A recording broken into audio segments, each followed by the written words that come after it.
5th grade. So we've made our piles. I have 4 colors. If you have 5, 6, that's fine. It really doesn't matter. And I have 2 files that I made myself, my brown, red, and my blue. And then I have my 2 construction papers. If you have all of your own colors, that's fine. So you can either use a glue stick or not. It's up to you. I am not going to use a glue stick, but I wanted to show you this background first. And then what you're going to need to do is just pause the video for a little bit while you make your background. But our shape is going to be a square. So we're starting in from the center, just like we did with our optical illusions, if you remember what we did during the drop-in when I came into your classroom. If you haven't participated in that yet, that's okay. You'll still understand what we're doing here. So you're going to start with drawing a square in the middle of your paper. Okay, pick a color and fill it in. And then you'll notice that each of these different shapes, different markings, are also in the shape of the square, because the corners are parallel and the sides are parallel to each other. But they are all in the shape of the square. They're just bigger. Okay, so you can make your own. So these could be just little squares. These could be just little lines. So I just started off with, this is going to help add some additional color from the paper that we don't have. It's a little bit different than what Alma did because she used paint and paintbrushes. So we are just going to not use paint and paintbrushes because not everyone has paint and paintbrushes, and it's easier to use this paper and still get the same effect. But we're adding on to what Alma did because Alma didn't make ovals and circles and things like that. So we're adding our own little flair, okay? So go ahead, press pause, and come up with your own designs. Now you'll be curious about this one here. Those of you that did do the thing in the activity in class will understand why it's here and not on the side. Well, the boundary of our paper isn't going to allow me to finish the square, right? So as we keep making this square bigger, eventually it's going to run off the paper. But our brains know, because of the information that we've given, this is also a square, even though we don't have all the information or we don't see all the sides.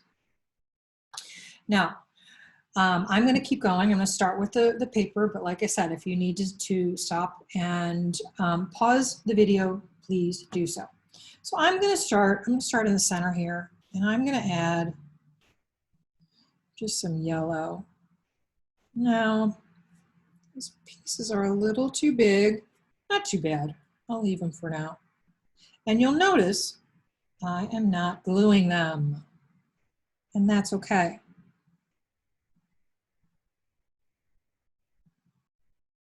I don't need to glue. And the nice thing with, I'll do this one here. The nice thing with not gluing is that if you don't like what you're making, you can always take it off and start over. So I'm trying my best to, with this shape of paper that I've torn, to continue that square shape all the way around. It's pretty hard. So I may have to turn these so that they go this way. And then in the corner, wah, wah, wah. There. Perfect. Okay. Get more of that paper. It's pretty shorter on that side. That square is, which is fine.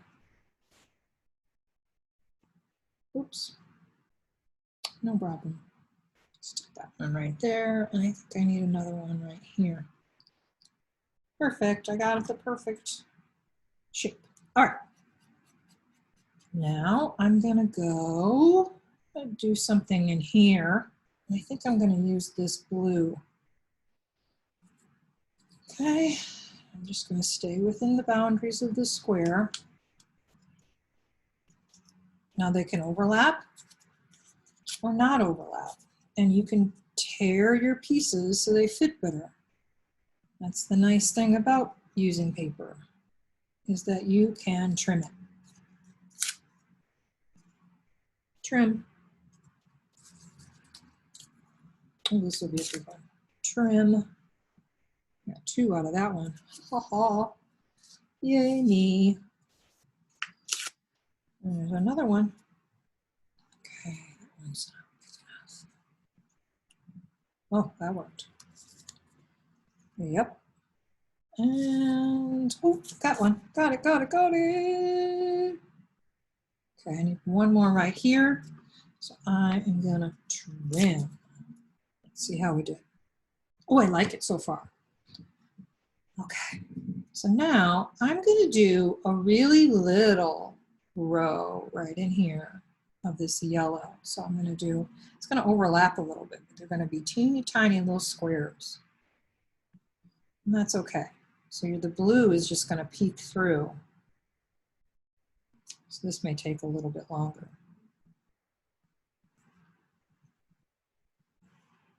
There we go. There we go. Okay. Now, should be getting the idea of what this is all about.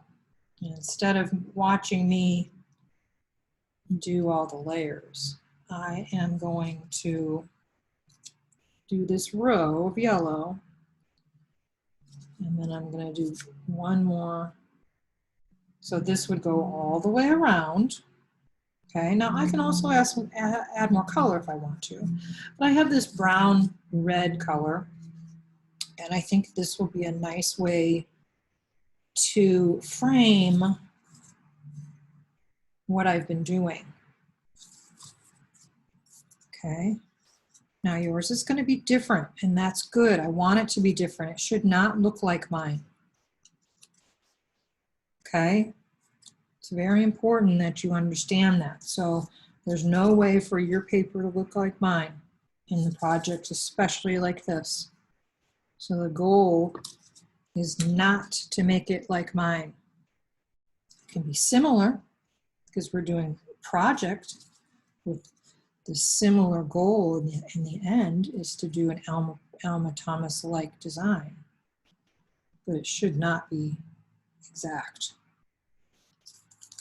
And that's the best part about art, is because you're going to come up with something that I may have not thought of. And then I get to learn from you. Okay, so you're getting the idea here. So I would finish that off. Let me see if I can find, there we go. Okay, so I would finish that yellow going all the way around.